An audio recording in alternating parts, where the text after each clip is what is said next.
Bom dia, boa tarde, boa noite. Tudo bem, Carol, minha aluna? Bom, iniciamos mais uma aula. Quem fala aqui é o professor Victor. Vamos lá, avançar. Não esqueça de curtir, de comentar, um elogio. Tudo bem? Iniciaremos com MC e MDC. O que é MDC e MC? Bom, a primeira coisa é que esta é uma ferramenta muito aplicada para que nós possamos verificar quais são o menor múltiplo comum e o maior múltiplo comum. Primeiramente, nós temos que saber fatorar o número, né? Fatorar o número em números primos, né?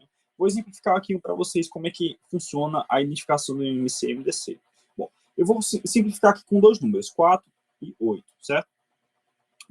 Fatorando. A fatoração, ela sempre inicia com o menor número primo, que é o 2. 2 é dividido por 4 e por 8? Sim.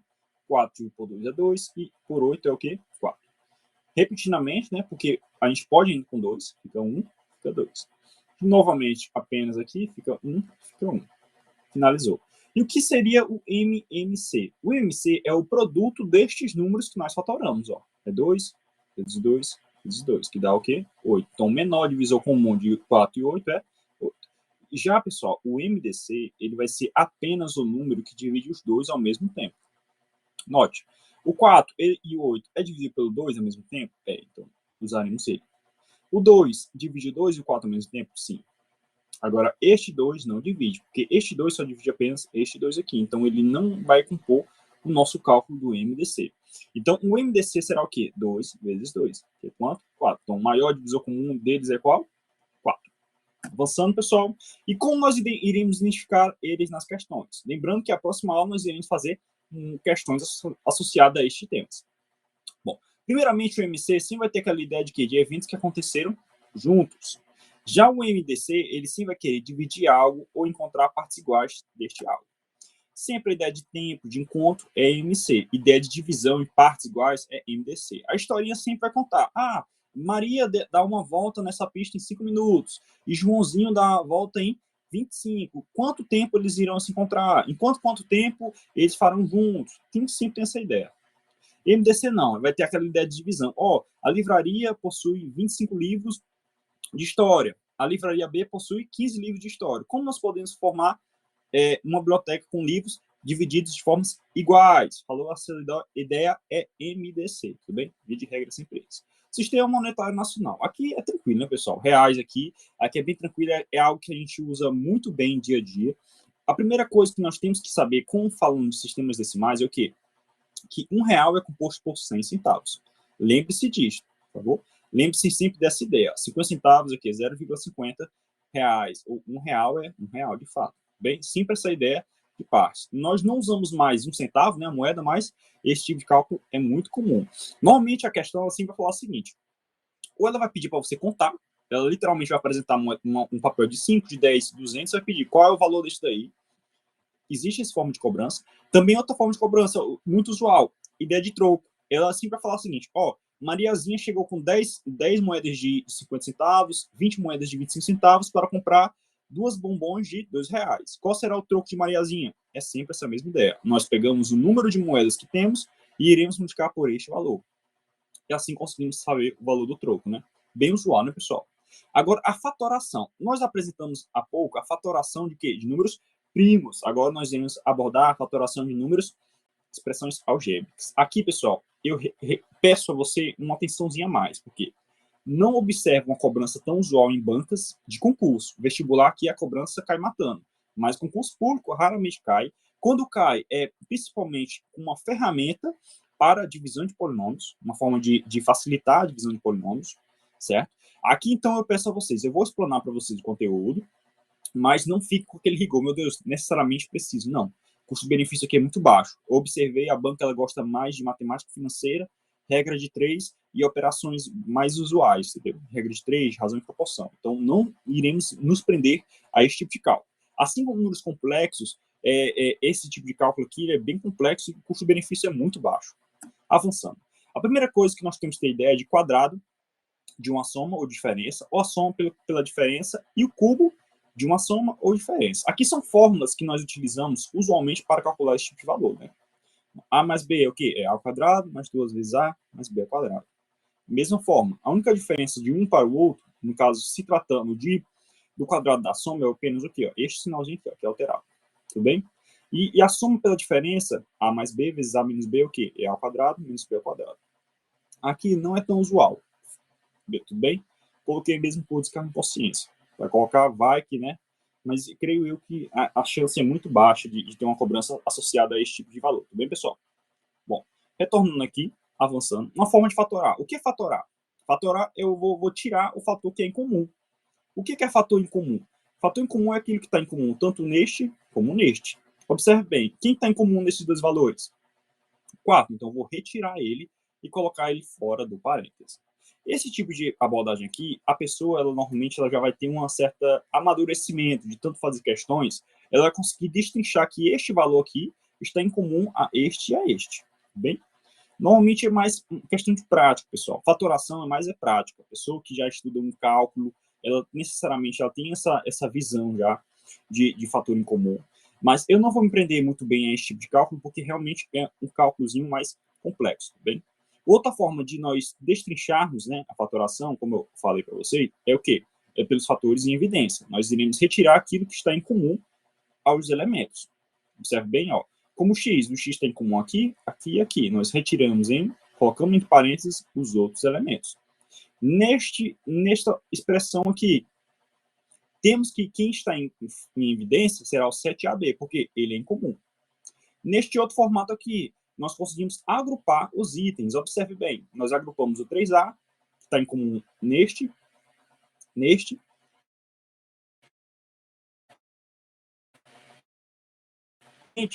A mais C, ó, e A mais C. Conseguimos colocar ele em evidência. Mas repito novamente, não é um tópico muito cobrado em concursos. Achei questões muito antigas relacionadas a este tema. E, normalmente, é um pré-requisito de outros cálculos que não estão previstos no nosso edital. Outro formato, que ele já utiliza aquele formato que eu apresentei inicialmente a vocês. Ó, lembre bem, ó, ao quadrado menos b ao quadrado é o quê? É A mais b vezes A menos b. Ó, observe bem como é que é o formato que é a questão, e ele coloca no formato de números. Repito novamente, não iremos nos prender a este tipo de conteúdo, que realmente o custo-benefício é muito baixo. Vamos avançar para juros simples e compostos. Aqui, pessoal, as provas que a banca tem disponível no seu site é muito. Eu observei que tinha provas que tinham 3 a 4 questões de 5 só de juros simples e compostos. Mas a banca é uma mãe, praticamente, porque ela já pede para nós calcularmos. Ela dá tudo. Ela dá o capital, ela dá a taxa e ela dá o tempo. Mas, professor, o que é juros simples e juros compostos? Bom, pessoal, a primeira ideia que nós temos que pensar, imagine você pedindo emprestado dinheiro, tá bem? Você vai pedir 100 reais, certo? Mas você vai pedir 100 reais para o quê? Para ganhar um valorzinho acima, né? Uma taxa. Uma taxa. O que é essa taxa? Essa taxa é chamada os juros. Então, os juros, eu vou supor, seja 10 reais. Ou seja, você pediu emprestado 10 reais e vai ter uma taxa de 10 reais que você pagará, não é? Por estar pedindo emprestado. Então, ao todo, quando você for pagar essa dívida, você não pagará apenas 100 reais. Você vai pagar 100 e mais os juros. Então, você vai pagar 110. Então, essa ideia, esse valor total que você pagará é chamado montante. Os juros é aquele valor que você, é o encargo que você está pagando. Os juros, normalmente, ele é associado a uma taxa, que é uma taxa bancária, uma taxa de juros que é corrida, pelo tempo. E que tempo é esse, professor? É o tempo em que você estará pagando. É o tempo que você tenderá, é aquele tempo em que você pediu para o tempo que você pagará. Bem? É essa a diferença, esse lapso temporal entre o tempo que você pediu e o tempo que você pagará a conta. E o capital é aquele valor inicial que você pediu emprestado. É aquele valor inicial que você pediu. Então, nós temos duas formas de cobrança. Ou nós cobramos de forma simples, que é dado por esta forma, ou cobramos de forma composta. O composto, você observa que já tem a ideia de potenciar. Então, ele sempre vai ser maior. Porque o tempo ele vai ser elevado. Então, é algo que vai ser bem maior. Juros compostos estão muito associados à venda de carros, a casas, que são juros mais exorbitantes, são valores mais exorbitantes. Mas note que a fórmula é a mesma. O montante é capital mais juros, montante capital mais juros. A única abordagem que nós temos é o montante em juros compostos, que o montante nós já calculamos de forma direta. Nos juros simples, nós calculamos os juros e depois aplicaremos este valor de juros aqui. Mas existe também, pessoal, uma fórmula do montante para juros simples, que ele basta você aplicar. É juros igual a capital mais I vezes T. Tudo bem? É só essa cobrança. Lembrando-se, muito atenção. Quando nós temos associada a uma taxa, imagina só, a taxa de 3% ao mês. O tempo necessariamente terá que ter ao mês, vai ser que ter ao mês. Se não for ao mês, terá que ter uma forma de transformar em meses. Como assim, professor? Imagine que o tempo que ele falou, você vai ter 1 ano para pagar essa dívida. Bom, aí você se lembra, a taxa está em meses, né? Então, eu tenho que transformar anos em meses. Então, 1 ano é o quê? 12 meses. Então, assim, eu consigo aplicar o valor. Outras formas de transformação. Lembrando sempre o quê? Eu tenho um bimestre. Um bimestre é o quê? 2 meses. Perfeito? Um quadrimestre é quanto? 4 meses. Um trimestre é quanto? 3 meses. Um semestre, pessoal, é o quê? 6 meses. E assim por diante. Então, sempre é muito bem estar lembrando desses valores e muita atenção que o tempo da taxa e o tempo do tempo tem que ser iguais. Bem, pessoal, muita atenção. Nós iremos abordar mais questões desse tipo de cálculo.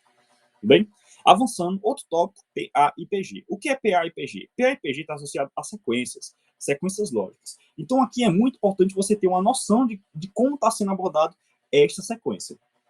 Observe bem, eu vou colocar uma sequência aqui: 1, 3, 5, 7, 2, 4, 8 e 16.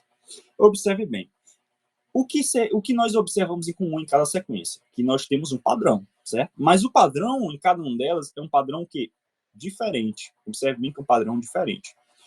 Bom, como nós identificamos o padrão? O padrão nós identificamos da seguinte forma: nós iremos pegar este valor e subtrair pelo primeiro. Bom, note, eu falei subtrair. Por quê?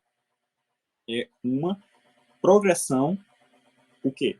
Aritmético geométrico. Aritmética. Mas, professor, como assim aritmética geométrica? Bom, pelo o formato da sequência. O saltozinho que está dando, ele é de forma a subtrair ou somar. Observe bem.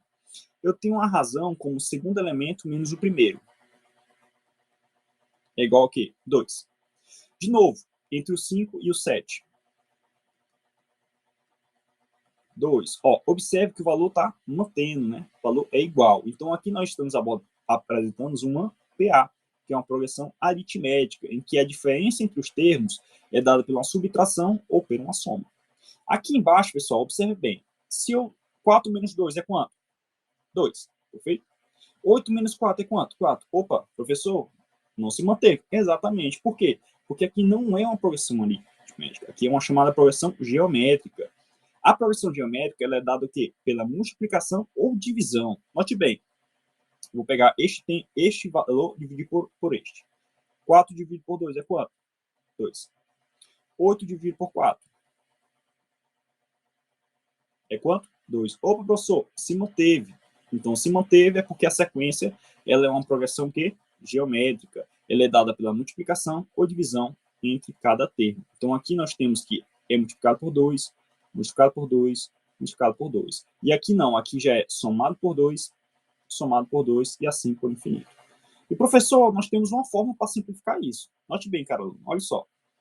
Como nós estamos tratando de progressão aritmética, para nós encontrarmos qualquer termo, que esse termozinho n, nós iríamos pegar o primeiro termo, somar com o termo que desejamos menos 1 e multiplicar por r, que é a razão, que nós acabamos de apresentar aqui. Tá bem? Da mesma forma, um APG. APG, nós iríamos aplicar a mesma formulazinha. Note-se bem, o termo que eu desejo, vezes é igual ao primeiro termo, vezes a razão que aquele valorzinho vai estar saltando, elevado a n menos 1. Tudo bem? Uma forma de cobrança muito usual é a soma dos termos. Como assim, professor, a soma dos termos? Note bem, imagine esta sequência aqui. Eu pergunto para você. Você não sabe qual é a razão. Você só sabe o primeiro e o último termo, né? Eu pergunto para você. Cara aluno, some esta progressão, some estes números. Aí você o quê? Eita, professor, vou ter que montar toda a sequência? Não, só aplicar na formulazinha. E qual é a formulazinha? A formulazinha é o A1, que é o primeiro termo, mais o último termo da sequência, no caso da nossa é o sétimo, e o número de termos que possui dentro dessa sequência dividido por 2.